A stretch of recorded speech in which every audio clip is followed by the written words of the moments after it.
CP smart classes में एक बार फिर से आप सभी लोगों का बहुत बहुत स्वागत है। आज के इस वीडियो में हम लोग दिल्ली सल्तनत का आखिरी वीडियो देखेंगे। दिल्ली सल्तनत हमारा कंप्लीट हो जाएगा आज। तो आप पिछले जो वीडियो हैं वो सारे जो पार्ट हैं वो जाके देख सकते हैं।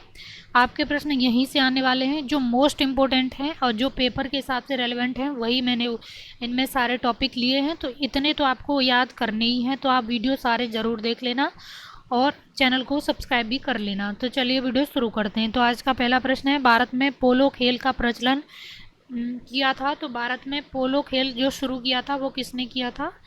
तो राइट आंसर है तुर्की लोगों ने भारत में पोलो खेल प्रारंभ किया था। तो ऑप्शन सी इसका राइट आंसर हो जाएगा, तुर्की लोगों ने।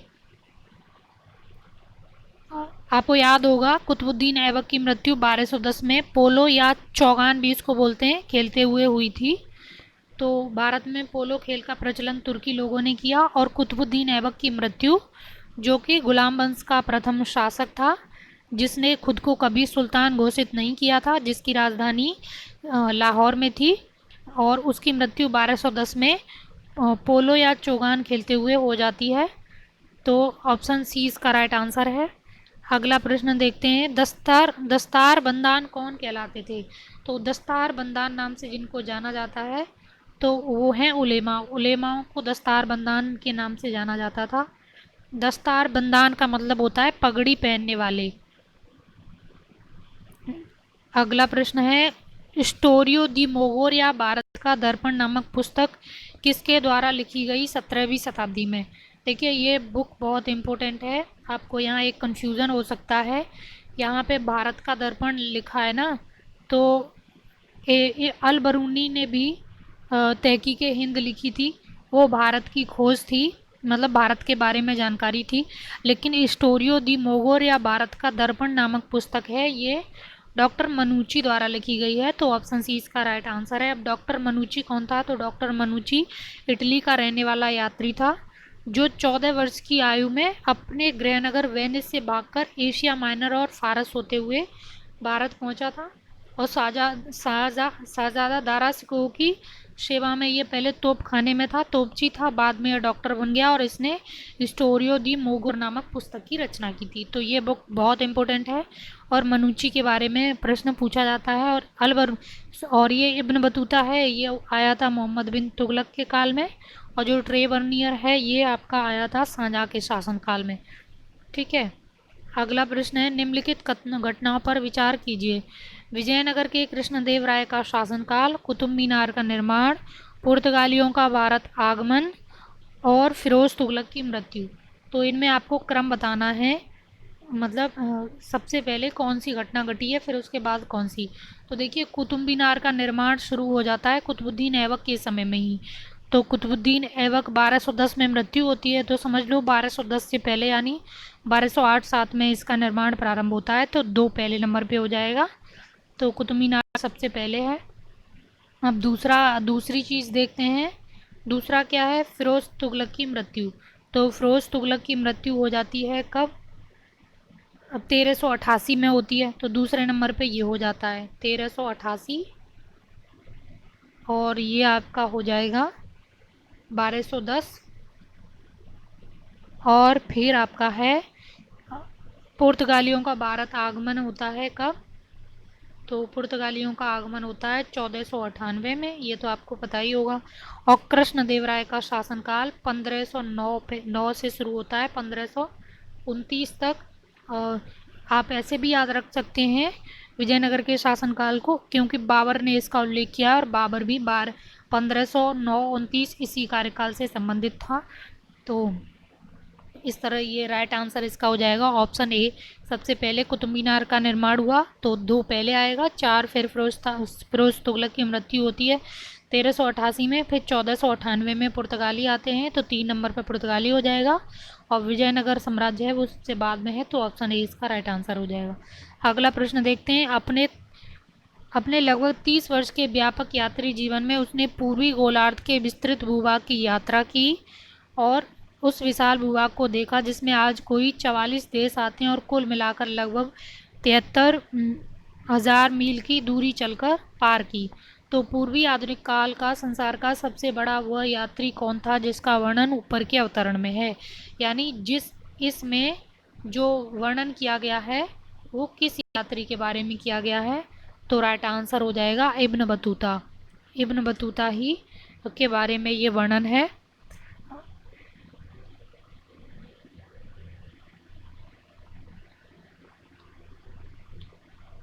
अगला प्रश्न देखते हैं। नीचे दिए गए युग्मों में एक और प्राचीन और मध्ययुग के राजाओं के नाम है और दूसरी ओर उनके द्वारा लिखित ग्रंथ हैं, तो इनमें कौन सही सुमेलित है। शब्दों पर ध्यान देना है, सुमेलित है। देखिए, कृष्णदेवराय सम्रांगण सूत्रधार, ये गलत है। सम्रांगण सूत्रधार ये राजा भोज ने लिखी है। और जो ऑप्शन बी मत्तविलास प्रश्न महेंद्र वर्मन, ये बिल्कुल सही है।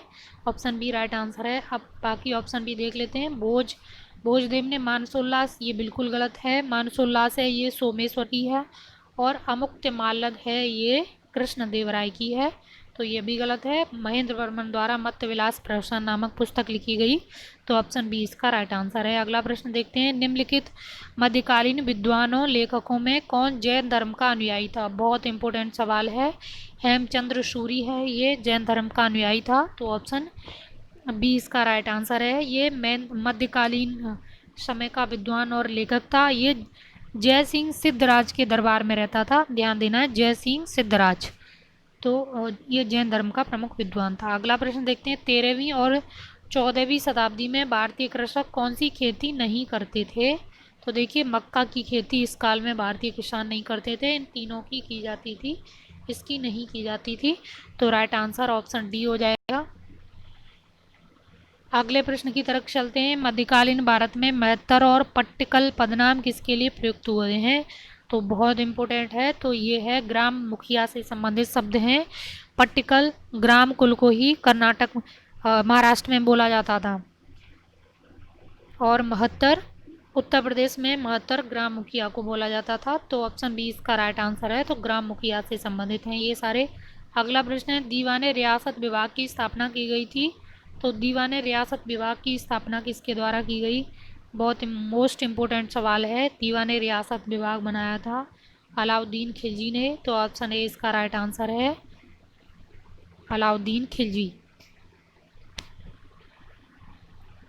अगला प्रश्न देखते हैं। बाजार सुधार लागू करने वाला दिल्ली सल्तनत का प्रमुख सुल्तान था, प्रथम सुल्तान था सॉरी, तो वो है अलाउद्दीन खिलजी। इसने बाजार सुधार लागू किए थे। ये सवाल मोस्ट इंपोर्टेंट है, पूछा जाता है। अगला प्रश्न है। शहना ए मंडी नामक अधिकारी की नियुक्ति की थी। तो जो बाजार सुधार अलाउद्दीन खिलजी ने लागू किए थे उसी के तहत शहना ए मंडी नामक अधिकारी की नियुक्ति की गई थी, तो ऑप्शन ए इसका राइट आंसर है, अलाउद्दीन खिलजी द्वारा। अगला प्रश्न देखते हैं। दीवाने बंदगान की स्थापना की गई थी। तो दीवाने बंदगान ये फिरोज तुगलक ने बनाया था। ये गुलामों से संबंधित विभाग था, तो ऑप्शन बी इसका राइट आंसर है। फिरोज शाह तुगलक के समय में कम से कम 1 लाख इसके पास गुलाम थे, तो उसने अलग से एक डिपार्टमेंट ही बना दिया था। अगला प्रश्न है। दीवाने रिसालत विभाग की स्थापना की थी।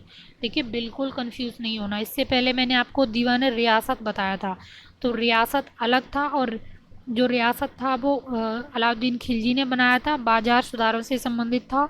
और दीवाने रिसालत है ये धार्मिक मामलों से संबंधित है, तो ऑप्शन ए इसका राइट आंसर हो जाएगा। और जो इसका मुखिया होता था, यानी दीवाने रियासत तो डिपार्टमेंट हो गया या मिनिस्ट्री समझ लो, और इसका जो हेड होता था, जो मंत्री होता था, उसको बोलते थे काजी ए ममालिक। तो ठीक है, दीवाने रिसालत का मुखिया जो था उसको बोलते थे काजी ए ममालिक, और ये धार्मिक विभाग से संबंधित था, तो ऑप्शन ए इसका राइट आंसर हो जाएगा। तो ये सारे मोस्ट इम्पोर्टेंट एमसीक्यू थे दिल्ली सल्तनत से संबंधित। और आप सारे वीडियो दिल्ली सल्तनत के देख लेंगे तो आपका जो दिल्ली सल्तनत वाला पोर्शन है उससे कोई भी सवाल गलत नहीं होगा। मैंने एकदम कम्प्रीहेंसिव वे में कवर किया है। उसमें आर्किटेक्चर भी है, उसमें लिटरेचर भी है, उसमें जो पॉलिटिकल हिस्ट्री है वो भी है, और जो आर्थिक घटनाएं हैं महत्वपूर्ण जो भी काम आर्थिक संबंधित हुए हैं वो सारी चीज़ें मैंने इसमें सम्मिलित की हैं। तो आप सारे वीडियो ज़रूर देख लें एक बार। तो अगले वीडियो में आपसे फिर मिलते हैं, तब तक के लिए धन्यवाद। आप चाहें तो मुझे क्रेज़ी कॉम्पिटिटर यूट्यूब चैनल पर भी फॉलो कर सकते हैं, वो भी मेरा ही चैनल है। वहाँ पे मैंने पूर्व मध्यकाल के लिए बहुत सारे एमसीक्यू चैप्टर वाइज बना दिए हैं, तो आप वहाँ जाके देख सकते हैं अगर आपको जल्दी से सब कवर करना है तो, क्योंकि पेपर 16 अगस्त को ही होने वाला है खंड शिक्षा अधिकारी का, तो आप वो भी वहाँ जाके देख सकते हैं। तो चलिए, धन्यवाद।